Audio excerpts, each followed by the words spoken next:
படித்ததில் பிடித்தது. இட்லி மாதிரி பளிச்சுன்னு சிரிச்சுக்கிட்டே இருக்கணும். புரட்டி போட்டாலும் தோசை மாதிரி பொறுமையா இருக்கணும். உள்ள ஒண்ணுமே இல்லைனாலும் பூரி மாதிரி மகிழ்ச்சியா உப்பி இருக்கணும். அடை மாதிரி எல்லோருக்கும் பிடிச்சவங்களா இருக்கணும். ஓட்டையா இருந்தாலும் வடை மாதிரி கவர்ச்சியா இருக்கணும். உப்புமா மாதிரி அவசரத்திற்கு கை கொடுக்கணும். பொங்கல் மாதிரி குலைவா பேசணும். அடிச்சு துவைச்சாலும் பரோட்டா மாதிரி தாக்கு பிடிக்கணும். பிரியாணி மாதிரி ஃபேமஸா இருக்கணும். சப்பாத்தி மாதிரி எளிமையாகவும் இருக்கணும். ஜிலேபி மாதிரி சுத்தி வளைச்சு பேசக்கூடாது. நூடுல்ஸ் மாதிரி சிக்கலா இருக்க கூடாது. பீஸா மாதிரி இழுப்பறியா இருக்க கூடாது.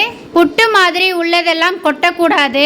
கேசரி மாதிரி இனிமையா பேசணும். பாயாசம் மாதிரி விசேஷமா இருக்கணும். அப்பளம் மாதிரி ஆறுதலா இருக்கணும். அவியல் மாதிரி ஒற்றுமையா இருக்கணும். ஃப்ரூட் சாலட் மாதிரி சக்தியோட இருக்கணும். ஐஸ்கிரீம் மாதிரி கூலா இருக்கணும். டிகிரி காபி மாதிரி நம்ம வாழ்க்கை மணக்கணும். நன்றி, வணக்கம்.